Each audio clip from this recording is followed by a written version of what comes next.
so happy we alive.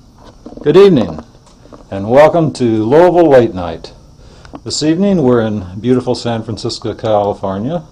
Getting the medical cannabis. So doctors should not, keep an arm's length relationship from dispensaries. Love the dispensaries, some of my best friends, blah, blah, blah. But doctors should not be doing this cross-referring.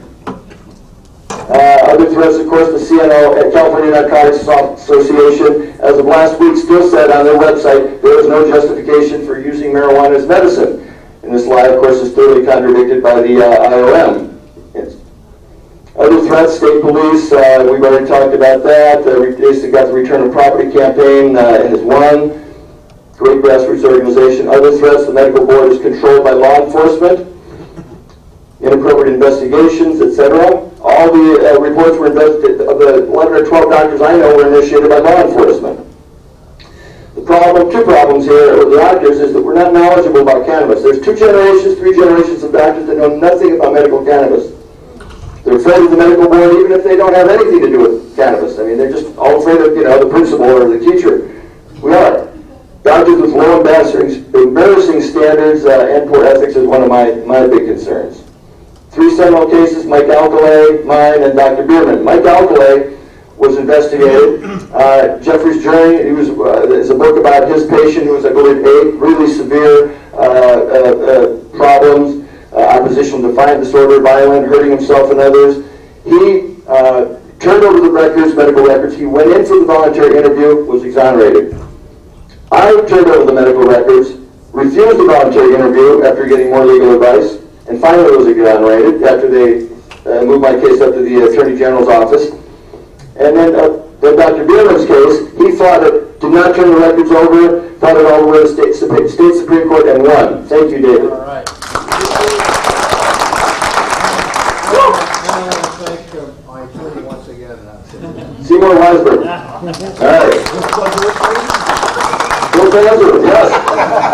And Jeff Myers. Bill Panzer is the one I've been using because he knows Prop 215 inside and out, as do none of the other attorneys. But then I needed somebody that knew medical board issues. So Jeff Myers and him were a great team. The case that I was investigating was one of the few minors I've used it on. 16 years old, just short of 17, severe ADHD, chronic insomnia, school failure, violent. His bad friends that were, encouraging him to get into trouble, actually did one good thing. They turned him on to pot. Within a year, he's telling his mother, my brain works.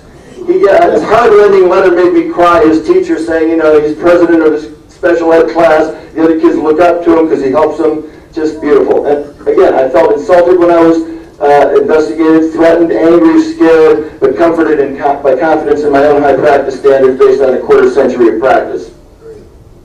Actions I took. First I started something with a cumbersome name, attorney, physician, medical, legal, blah, blah, blah. I invited all the doctors and attorneys I knew that had to do with medical cannabis, and we met a few times, and out of that I started medicalboardwatch.com because Steph Shearer, myself, Phil Denny came to the first meeting, a bunch of activists, went to a quarterly medical board meeting. I continued going. Dr. Todd's been there several times. David Bierman has been there. My unofficial motto is I'm going to follow them around like the Grateful Dead, but I'm probably going to start doing it every second one. I've missed a couple now. And my purpose for medical legal consulting, this is a new thing, medical legal consulting. I want to be able to protect legitimate patients and responsible physicians. We're past the time of being a brat. We can protect every patient, every doctor if you follow certain standards, I believe. Roach versus Ashcroft, of course, we know about Angel's one patient I can talk about because my declaration was on her website. She's open about that. It was in the Supreme Court. And I want to talk about the victory of Roach. We lost 63 decision, but I see some victory in there. The federal government's own attorney was forced to say when one of the justices asked, what's going to happen to these women if we rule against them? And he, mealy mouth. And the unlikely evaluating, blah, blah. So he didn't promise he's not going to, but I don't think they can afford another black eye like they got with Wham. They cannot afford to go after individual patients, and I believe individual caregivers that are just growing for themselves or for a few patients. But, no promises. Doctors are the only ones that are protected all the way to the Supreme Court. So I say declare victory, proceed cautiously, responsibly, and credibly.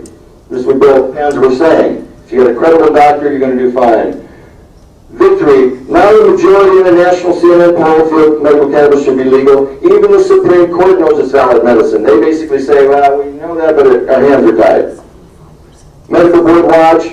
I have this article that I wrote along with my co-author, Maria Mangini, who's got a PhD in nursing and drug policy studies, implementation of the Compassionate Use Act in a family practice setting. This was designed to be a blueprint for doctors to make safe and appropriate recommendations, stay out of trouble. I could defend anybody if they follow these rules. Go less than this at your own peril. All my statements to the medical board are also on medicalboardwatch.com, along with documents I've given them. They now have, the summary of Russo's chronic use study so that they know that there's no serious harm. They have Russo and Groten Herman, like 8 pages of the medical uses.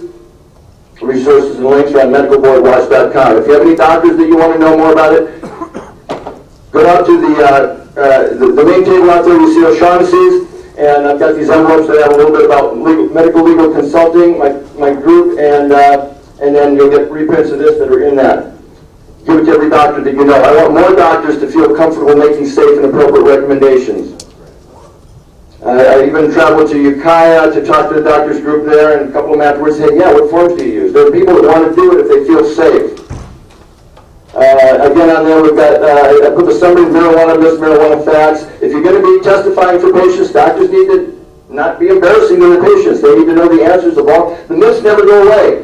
This is a great book. It's like $15 or something. Definitely get it. But I've got the summary on the website. You'll see marijuana myths, marijuana facts, and with Zimmer and Morgan's permission, I put the summary on there.